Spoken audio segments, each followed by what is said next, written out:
Estamos vivendo uma crise e a maioria dos pregadores que professam a Deus está em silêncio.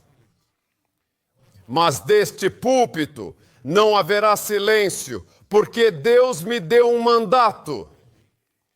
E esse mandato tem uma mensagem específica. Esse mandato tem uma missão específica. E essa missão é pregar o Evangelho eterno para o mundo todo. Peguem suas Bíblias, olhem comigo. Apocalipse capítulo 14. Para onde estamos indo? Para, meus amigos. Quero que todos vocês assistam atentamente enquanto nos aprofundamos na palavra de Deus. Apocalipse capítulo 14. Porque hoje eu quero falar sobre Sal de Epsom. Parábola.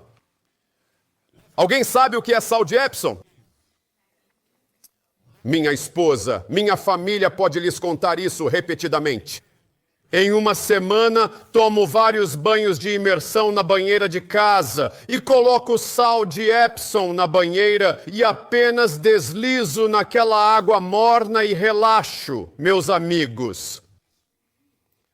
Músculos relaxados. Amém. Sal de Epsom. E depois vou tomar um banho e então pego o sal de Epsom e faço uma esfoliação com sal de Epsom em todo o meu corpo.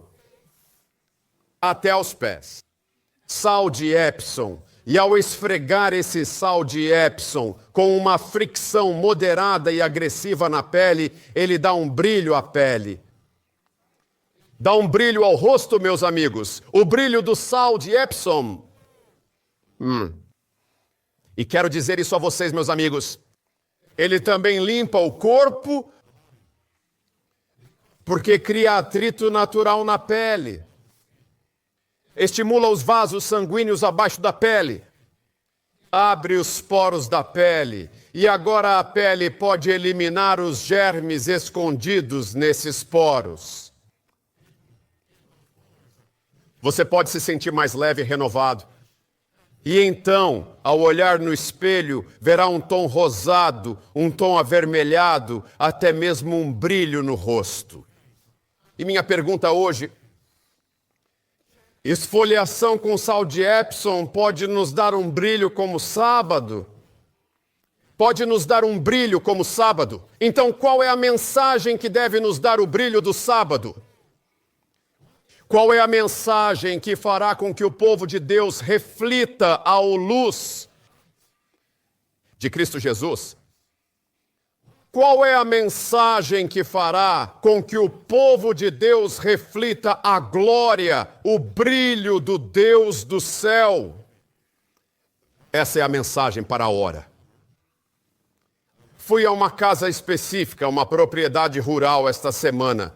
E o marido da família me disse: pastor, nem 5 minutos depois que minha família colocou os pés na propriedade rural, ele me disse: pastor, à noite temos pirilampos aqui. Você pode ouvi-los, você pode vê-los. Pirilampos são vagalumes naturais. E assim como no natural, também no espiritual. Vagalumes naturais, pirilampos naturais, eles emitem luz. O povo de Deus também terá essa luz. E nesta mensagem, vou confirmar com você que há um momento em que Deus acenderá essa luz. Mas temos que garantir que essa luz já esteja acesa, para que Deus possa, por assim dizer, apenas girar e ajustar o pavio. Alguns de vocês nem sabem o que é isso. Um pavio em uma lamparina de querosene. Uma lamparina que gira aquele pavio. E à medida que sobe dentro do abajur da lamparina, a luz brilha mais forte. Deus está prestes a girar esse pavio e há um momento específico em que essa luz vai brilhar mais forte. E eu quero estar nesse número. E você? Apocalipse capítulo 14. Hoje não brincamos, a hora de brincar acabou. Apocalipse capítulo 14. Se você está lá, apenas diga amém. E a Bíblia diz no versículo 6 que este é o Evangelho eterno. Deve ser proclamado a toda nação, tribo, língua e povo. E o versículo número 7 diz, apontando para o sábado, adoração. Que adoração, meus amigos? diz: temei a Deus e dai-lhe glória. Eu me pergunto por quê? Pois a hora do seu julgamento chegou. Veja agora e adore aquele que fez o céu, a terra, o mar e as fontes das águas. Adore-o como Criador. Adore o Criador. Em que dia devemos adorar o Criador? No sábado do sétimo dia. Para aqueles que não sabem disso, não adventistas, anotem Êxodo capítulo 20, versículo 8 até o versículo 11. Então, o evangelho eterno envolve adorar a Deus como Criador no sábado do sétimo dia.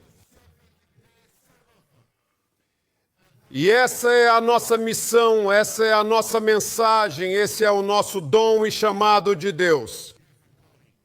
E é por isso que no livro Primeiros Escritos e página 85, somos informados,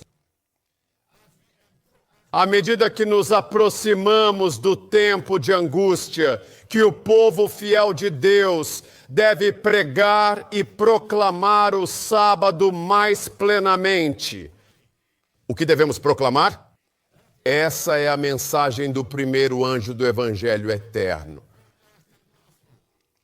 E no livro Primeiros Escritos, página número 71, somos informados, ao proclamarmos o sábado mais plenamente, o propósito é que o povo professante de Deus possa refletir a imagem de Jesus plenamente.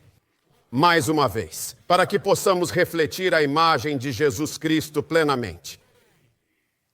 Essa é a nossa mensagem. Essa é a nossa experiência. Nós entendemos isso, estamos agora experimentando isso, mas eu sei que pode haver alguns zombadores aqui hoje. Eu sei que pode haver alguns escarnecedores e cínicos, alguns não adventistas, que podem dizer em resposta: pastor, por que você sempre enfatiza o sábado do sétimo dia? Porque você sempre fala sobre o quarto mandamento como se fosse mais especial que os outros 9. Minha resposta será para vocês, zombadores, cínicos e escarnecedores não adventistas, porque Jesus diz que o sábado do sétimo dia é mais especial que todos os outros 9 mandamentos. E hoje vou confirmar isso com 7 razões. Quantas razões? Número 1, meus amigos, o sábado é o único dia que Deus abençoou. Gênesis capítulo 2. Pegue um instrumento de escrita, pegue um bloco de notas, até mesmo use seu boletim. Gênesis capítulo 2, versículo 2 e versículo 3. O sábado do sétimo dia, comumente chamado de sábado, é o único dia que Deus abençoou. Não domingo. E é por isso que eu não poderia ser um adorador de domingo. Número 2. Número 2 é o único dia que Deus santificou. Gênesis capítulo 2, versículo 2 e versículo 3. Número 3. Terceira razão, é o único dia que a Bíblia diz que Deus descansou, não o domingo. E é por isso que vocês, não adventistas, saem como guardadores de domingo, saem como adoradores de domingo. Número 4. É o único dia que Deus santificou. Êxodo capítulo 20 confirma. Olhe comigo, Êxodo 20, versículo 8 e versículo número 11. O sábado do sétimo dia é o único dia que Deus santificou. E santificado significa ser ungido. O que significa que o sábado do sétimo dia, comumente chamado de sábado, é o único dia que tem uma unção especial, não o domingo.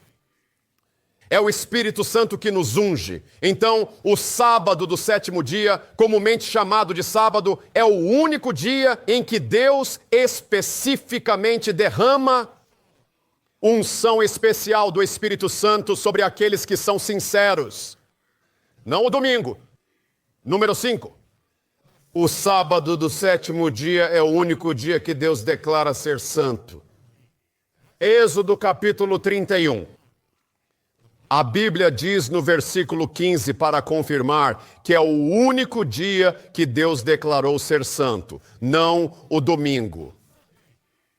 Você diz o dia do Senhor. Domingo não é o dia do Senhor. Número 6. O sétimo dia, o sábado, é o único dia que Deus diz, meus amigos, que devemos adorar, que Deus diz que devemos ter adoração em casa, que Deus diz que devemos ter reunião pública para adoração, convocação pública para adoração. Isso é Isaías, capítulo 66 e versículo 23. A Bíblia diz, de um sábado a outro, todo ser virá perante mim para adorar. É o único dia, não domingo. Lucas capítulo 4 e versículo 16. A Bíblia diz que era costume de Cristo. Ele foi à sinagoga, à igreja no sábado e levantou-se para ler para a adoração. É o único dia que Deus declara o dia de adoração. Número 7. É o único dia que a Bíblia diz que devemos adorar. E não adorar nesse dia fará com que você se perca. Se isso está claro, meu amigo, diga amém. Esse é o número 7. É o único dia que Deus diz que devemos adorar.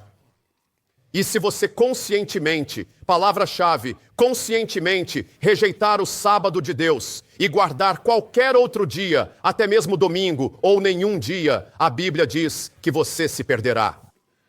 Apocalipse capítulo 14, versículos 6 e 7 é um chamado à verdadeira adoração do sábado.